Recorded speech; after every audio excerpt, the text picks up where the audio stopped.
النبی الأمی وآلہ صلی اللہ علیہ وسلم صلاۃ و سلام علیک یا رسول اللہ صلی اللہ تعالی علیہ وسلم. اعوذ باللہ من الشیطان الرجیم. بسم اللہ الرحمن الرحیم.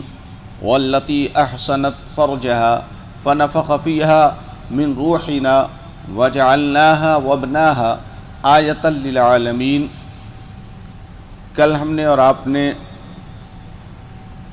حضرت زکریہ اور حضرت یحییٰ علیہ الصلاۃ والتسلیم کے تذکرے کو سنا تھا.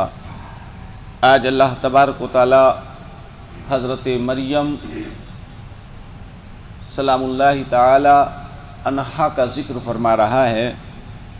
اس سورہ میں انبیاء علیہ السلام اور ان کے متعلقین کا یہ 10واں قصہ ہے. چنانچہ ارشاد ہے کہ اے محبوب یاد کرو اور ذہن میں حاضر کر لو وہ واقعہ جو اس پاک طینت عورت سے متعلق ہے جس نے محفوظ رکھی اپنی پاک بازی. اس سے مراد حضرت مریم بنت عمران ہیں کہ انہوں نے اپنے کو پاک رکھا اور ان کے دامن عصمت تک کسی کا ہاتھ نہیں پہنچا. تو نفخ روح فرمایا ہم نے، یعنی ہم نے جبریل کو حکم کیا اور انہوں نے پھونک دی ان کے پیراہن میں یا شکم میں اس روح میں سے جو ہمارے حکم سے ہے. حاصل یہ ہے کہ جاری کر دی ہم نے ان میں مسیح علیہ السلام کی روح اور بنا دیا انہیں، یعنی ان کے قصے کو اور ان کے بیٹے کے حال کو نشانی، یعنی دلیل اور علامت سارے جہاں کے لیے. یعنی جب ان کے احوال میں اہل عالم غور و فکر کریں تو یہ ان پر یہ بات صاف کھل جائے کہ فقط روح پھونکنے کے باعث بزرگ پاک دامن عورت سے بے باپ کے بیٹا پیدا ہو سانع حکیم قدیم جل جلالہ کے کمال قدرت پر دلالت کرتا ہے. مذکورہ بالا انبیاء اکرام کے حالات شاہد عدل ہیں. اس آیت کے اندر یہ بتایا گیا کہ اللہ تبارک و تعالیٰ فرماتا ہے کہ دیکھو ہم نے کس طرح صرف ایک پھونک کے ذریعے حضرت مریم کے شکم سے حضرت عیسیٰ علیہ السلام کو پیدا فرمایا، جبکہ آپ کی شادی نہیں ہوئی تھی اور آپ پاک دامن تھی. تو یہ ہماری قدرت کاملہ ہے کہ ہم چاہیں تو بغیر باپ کے بھی کسی کو پیدا کریں.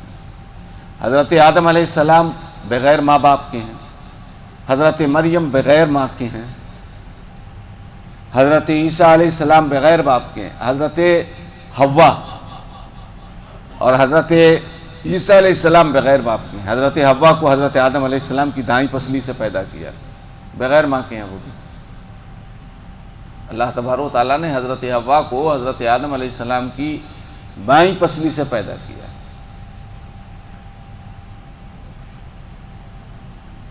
تو ماں باپ ہیں ان کے،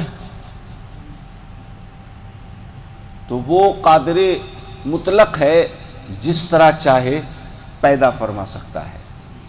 اور یہ واقعات اللہ تبارک و تعالیٰ کی وحدانیت اور قدرت کاملہ کی طرف نشاندہی کرتے ہیں اور لوگوں کو تنبیہ کرتے ہیں کہ لوگوں اگر کوئی ذات عبادت کے لائق ہے جس کی عبادت کی جائے تو وہ اللہ تبارک و تعالیٰ کی ذات گرامی ہے جو تنہا اور ایک ہے. تو ہمیں اور آپ کو سب کو اس رب کی عبادت کرنی چاہیے. ان هذه امتکم امۃ واحدہ وانا ربکم فاعبدون. بے شک یہ تمہارا دین یعنی ملت توحید اور دین اسلام جس پر تمام کی استقامت واجب ہے، ایک ہی دین ہے اور ایک ہی ملت ہے. اس میں کچھ اختلاف نہیں، بلکہ سب انبیاء اکرام علیہ السلام اسی ملت اور دین پر تھے اور اصل توحید میں سب کو اتفاق ہے. اور اس میں بھی کسی کو شک و شبہ کی گنجائش نہیں کہ میں تم سب کا رب ہوں تو پھر میری عبادت کرو اور میرے سوا کسی کی عبادت نہ کرو. وَتَتَّقُوا أَمَرَهُمْ بَيْنَهُمْ كُلٌّ إِلَيْنَا رَاجِعُونَ. چاہیے تو یہ تھا کہ انبیاء کرام کے دین و ملت پر قائم رہا جاتا، لیکن لوگ اس پر قائم نہ رہ سکے اور پارا پارا کر دیا انہوں نے اپنے کام آپس میں، یعنی کاٹ دیا اگلی امتوں نے اپنے دین کا کام آپس میں، یعنی فرقہ فرقہ ہو گئے جیسے یہود و نصارہ. اور ان میں بہت سارے فرقے جو ایک دوسرے کو کافری جانتے تھے، یہ سب فرقے ہماری طرف لوٹنے والے ہیں.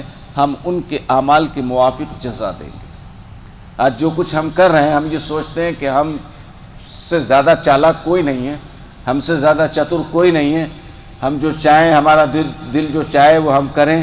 ایک ٹائم کی دل چاہتا ہے تو ایک ٹائم پڑھیں گے، ایک ٹائم کی بھی دل نہیں چاہتا ہے تو ایک ٹائم کی بھی نہیں پڑھیں گے. ہم تو پیسے والے ہیں، ہم تو امیر ہیں، ہم جیسا چاہیں گے ویسا کریں گے، ہمیں پر کوئی انگلی اٹھانے والا نہیں ہے. تو اتنا سوچ لو کہ آج اگر تمہاری چلتی ہے تو کل ایک وقت ایسا بھی آئے گا کہ صرف بادشاہت اس 1 ارب کی ہوگی اور کسی کی نہیں. ان کی ساری چالاکی اور ساری کامیابی رکھی کی رکھی رہ جائے گی. اللہ تبارک و تعالیٰ فرما رہا ہے کہ ہر ایک کے اعمال کے مطابق ہم جزا دینے والے ہیں. آگے آیت میں کہا جاتا ہے فَمَن يَعْمَلْ مِنَ الصَّالِحَاتِ وَهُوَ مُؤْمِنٌ فَلَا كُفْرَانَ لِسَعْيِهِ وَإِنَّهُ لَكَاتِبُونَ. تو جو کرتا ہے لیاقت مندی کے کام یعنی نیک اعمال انجام دیتا ہے، وہ صاحب ایمان بھی ہے، تو اس کی محنت کا کوئی انکار نہیں. یعنی ہم ان کے اعمال ضائع نہ کریں گے اور بلا شبہ ان کی نیک سعی و محنت اور نیک کرداری ہم سب لکھتے ہیں. یعنی ان کے نامہ اعمال میں ہم ثبوت کرنے والے ہیں. مراد یہ کہ اس کا کام کسی وجہ سے ضائع نہ ہوگا. وَحَرَامٌ عَلَىٰ قَرْيَةٍ أَهْلَكْنَاهَا أَنَّهُمْ لَا يَرْجِعُونَ. حرام ہے اس آبادی والوں پر جس کو ہم نے برباد کر دیا کہ وہ لوگ اب یہاں یعنی دنیا میں نہ واپس ہوں گے. یعنی جو لوگ ہلاک ہو گئے اپنے اعمال کی درستگی کے واسطے، دنیا میں پھر آنا ان پر حرام ہے. جو کچھ کرنا ہے ہمیں ابھی کرنا ہے. یہاں سے جانے کے بعد، روح قبض ہونے کے بعد لاکھ تمنا کریں ہم، یہ ناممکن ہے کہ ہم دوبارہ اپنے اعمال کو صحیح کرنے کے لیے اس دنیا میں لوٹا دیے جائیں. لوٹانا تو دور کی بات رہی، اپنے اعمال کی درستگی کے لیے ہمیں ایک لمحے کی مہلت بھی نہیں دی جائے گی. واپسی تو دور کی بات رہی. تو میرے عزیز دوستو، آج ہمارے پاس وقت ہے، دن ہے، یہ مبارک مہینہ ہے اور اس مبارک مہینے کا آخری عشرہ ہے. یہ بہانے لٹاتا ہوا مہینہ نکل چکا، لیکن ہم جہاں تھے وہیں کھڑے ہیں. ہماری جو حالت تھی وہی ہے. نہ جانے ہمیں کس پل کا اور کس چیز کا انتظار ہے. ہم اپنے چاروں اطراف میں دیکھ رہے ہیں کہ ہمارے ساتھ کیا کیا جا رہا ہے اور ہمارے ساتھ کیا ہونے والا ہے، اور ہم اپنی زندگی کے کس موڑ پر کھڑے ہوئے ہیں. یہ زندگی جس پر ہم پھولے ہوئے ہیں، اس کی کوئی بھی ضمانت نہیں ہے کب اس کا آخری سانس ہو، کب زندگی کی شام ہو جائے اور کب زندگی کا سورج غروب ہو جائے اور ہمیں مہلت بھی نہ مل پائے کہ ہم اس رب کی بارگاہ میں توبہ کر سکیں. آج مہلت ہے. یہ لمحہ جو ہمارے پاس ہے اسے ہم غنیمت سمجھیں اور غنیمت جانیں. اگر کل یہ لمحہ ہم سے گزر گیا اور نکل گیا تو یاد رکھیے سوائے کف افسوس کہ ہمارے پاس کچھ نہیں ہوگا.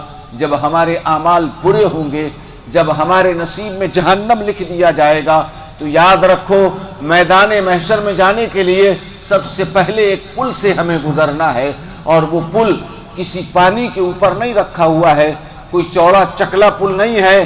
لمبائی تو اس کی کافی ہے، لیکن اس کی باریکی کا یہ عالم ہے کہ تلوار کی دھار سے باریک ہے، بال کی نوک سے زیادہ باریک ہے. اور وہ پل جو ہے جہنم کے اوپر رکھا ہوا ہے جس پہ سے ہم سب کو گزرنا ہے. اگر جہنم ہمارے نصیب میں لکھ دیا گیا ہے تو یقیناً اس پل پہ سے ہم جہنم میں گر جائیں گے، چیخیں گے، چلائیں گے، لیکن کوئی ہماری پکار سننے والا نہیں ہوگا. تو میرے عزیز و دوستو، اپنے نفس کو ہم نے آج اتنا موٹا کر لیا کہ آج شیطان لعین قید ہے، چاند رات سے قید کر دیا گیا ہے، زنجیروں میں جکڑ دیا گیا ہے، تمام سرکش شیاطین قید کر دیے گئے ہیں، جہنم کے دروازوں کو مقفل کر دیا گیا ہے، باب جنتوں کو کھول دیا گیا ہے. لیکن ہماری پوزیشن یہ ہے کہ ہمارا گرو تو قید ہے، زنجیروں میں جکڑا ہوا ہے، مگر ہماری حالت پکار کر یہ کہہ رہی ہے، اے گرو اگرچہ رب نے تجھے قید کر دیا ہے مگر اس مہینے میں تیرے سارے کام ہم انجام دیتے رہیں گے، کھلے عام سڑکوں پر ہم کھاتے رہیں گے، کھلے عام رمضان کا مذاق ہم اڑاتے رہیں گے، کھلے عام نمازوں کو قضا ہم کرتے رہیں گے، کھلے عام اسلام شعار کا، اسلام کی آبرو ریزی ہم کرتے رہیں گے۔ اے ابلیس اگر تجھے جکڑ دیا گیا تو کوئی بات نہیں، ہم نے اپنے نفس کو اتنا موٹا کر لیا ہے، ہم اپنے نفس کے اتنے تابع ہو گئے ہیں کہ اس مہینے میں سارے کام تیرے انجام ہم دیتے رہیں گے اور لوگ دے رہے ہیں، اور لوگ دے رہے ہیں۔ بتائیے مجھے، آج تو آپ کو شیطان نہیں بہکا رہا ہے، شیطان تو قید ہے تو بہکائے گا کون؟ تو اب تو رحمانی کام آپ کو کرنا چاہیے تھا، کر رہے ہیں آپ؟ اللہ تبارک و تعالی ہمیں اور آپ کو اپنے محبوب کے صدقے میں اور اس ماہ مبارک کے صدقے میں نیکی کی توفیق عطا فرمائے۔ خالق کائنات ہمیں کامل ایمان کی دولت عطا فرمائے، نفس امارہ کے مکر سے ہم سب کو محفوظ فرمائے، شیطان کے مکر سے ہم سب کو محفوظ فرمائے۔ اللہ تبارک و تعالی اپنے محبوب کے صدقے میں، اس ماہ مبارک کے صدقے میں ہم سب کو نیک عمل کی توفیق عطا فرما دے، توبۃ النصوح عطا فرما دے، شیطان اور نفس امارہ کے مکر و فریب سے محفوظ فرما دے۔ تجھے فضل کرتے نہیں لگتی بار، نہ ہو مایوس تیری رحمت سے امیدوار۔ وصلی اللہ تعالی علی خیر خلقہ ونور عرشہ محمد وآلہ واصحابہ اجمعین برحمتک یا ارحم الراحمین۔